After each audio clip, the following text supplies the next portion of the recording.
नमस्कार, प्रणाम। हर हर महादेव। और हम हैं प्रियंका देवी कुशवाहा और हमारे यूट्यूब चैनल भोजपुरिया में आप सभी का स्वागत बड़ुए।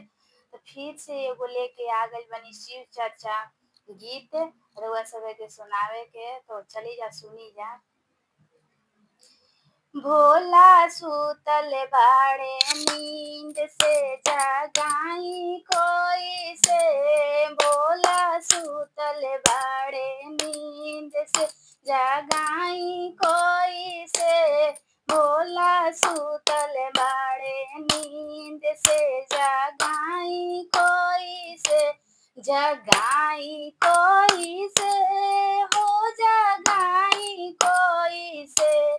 भोला सुतल बाड़े नींद से जगाई कोई से।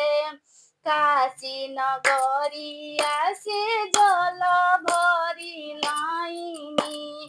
काशी नगरिया से जल भरी लाइनी। बिना रे आदेश के चढ़ाई कोई से। एहो बिना रे आदेश के चढ़ाई कोई से। भोला सुतल बाड़े नींद से जगाई कोई से। भोला सुतल बाड़े नींद से जगाई कोई से।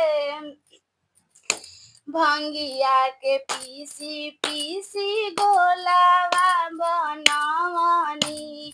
भंगिया के पीसी पीसी गोलावा बनवनी। बिना रे आदेश के खियाई कोई से। एहो बिना रे आदेश के खियाई कोई से। भोला सुतल बाड़े नींद से जगाई कोई से। भोला सुतल बाड़े नींद से जगाई कोई से। गंजावा के मीसी मीसी चिलम बनवनी। चिलम बनवनी हो चिलम बनवनी। बिना रे आदेश के पियाई कोई से। एहो बिना रे आदेश के पियाई कोई से। भोला सुतल बाड़े नींद से जगाई कोई से। भोला सुतल बाड़े नींद से जगाई कोई से। बनियावा के घरे से मेवा मंगवानी। मेवा मंगवानी हो मिसरी मंगवानी।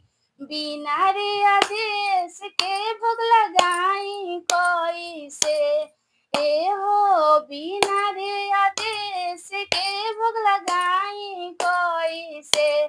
भोला सुतल बाड़े नींद से जगाई कोई से।